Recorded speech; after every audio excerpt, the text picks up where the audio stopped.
आज दिनांक 27 सप्टेंबर 2024 रोजी जिल्हाधिकारी कार्यालयासमोर हिंगोली येथे महाराष्ट्र शासनाच्या विरोधात बोंबाबोंब आंदोलन सामाजिक कार्यकर्ते मुनीर पठाण आडगावकर यांच्या मार्गदर्शनाखाली शालेय पोषण आहार शिजवणाऱ्या स्वयंपाकी व मदतनीस यांना कमीत कमी 10,000 रुपये मानधन देण्यात यावे याकरिता व इतर विविध मागण्यासाठी बोंबाबोंब आंदोलन करण्यात आले।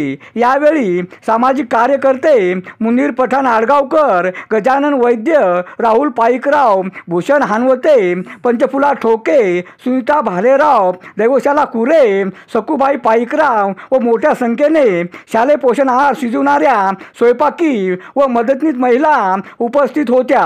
अरुण दिपके, टीव्ही 7 हिंगोली। आमच्या मागण्या मान्य करा, आमच्या मागण्या मान्य करा। या सरकारचा धिक्कार असो, हजाराच्या वर काही देईन झाले तर आमच्याकडे कोणी लक्ष बी देईन झाले। आम्हाला सरकारनं असं वंचित ठेवलंय, खोटा आश्वासन देऊन वाढतात म्हणून आम्हाला 2,500 वर काहीच देईन झाले तर आम्हाला संडास बाथरूम साफ करायला लावले, खूप कामं सांगाले। सकाळी 9 वाजल्यापासून आम्ही 2 वाजेपर्यंत कामं करतो तर आम्हाला काहीच वाहन नाही। नुसतं खोटं आश्वासन देऊन सरकारनं लाडकी बहीण मानलं, लाडक्या बहिणीचं काहीच महत्त्व ठेवलं नाही।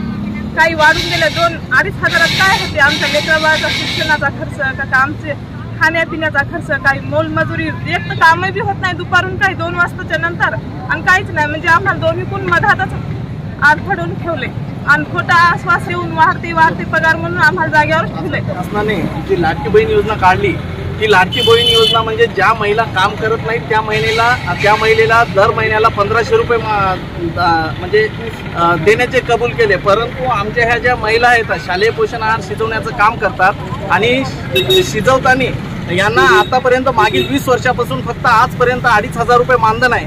आम्ही दरवेळेस आंदोलन करून प्रत्येक वेळेस पण महाराष्ट्र शासन ही आमची दखल घेत नाही। त्यामुळे आज आम्ही महाराष्ट्र शासनाच्या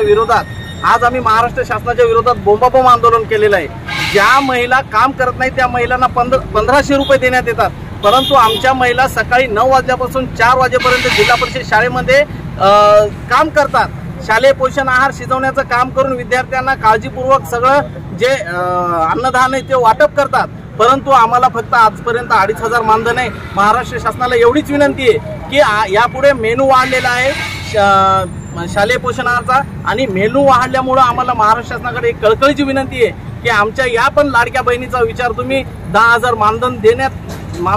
मानधन देऊन या लाडक्या बहिणीचा आम्हाला सन्मान करावा, एवढीच महाराष्ट्र शासनाला विनंती आहे। त्यानंतर दुसरी गोष्ट अशी आहे की आज शाळा चालू होऊन जिल्हा परिषदच्या शाळा होऊन मागील 4 महिन्यापासून विद्यार्थी हे शालेय गणवेशापासून या सरकारने वंचित ठेवले। त्या विरोधात पण आम्ही आज आणि त्याच्यानंतर महत्त्वाचा मुद्दा, अजून एक सगळ्यात महत्त्वाचा मुद्दा असा आहे की ज्या 20 कमी पट संख्या असलेल्या शाळेवर जो शासनाने खाजगीकरणाचं परिपत्रक काढलेले ते परिपत्रक सुद्धा महाराष्ट्र शासनानं रद्द करण्यात यावं, कारण त्यांचा खाजगीकरणाचा जोर वाढत चाललेला आहे। त्यामुळे आम्ही आज हे महाराष्ट्र शासनाच्या विरोधात बोंबाबोंब आंदोलन केलेलं आहे।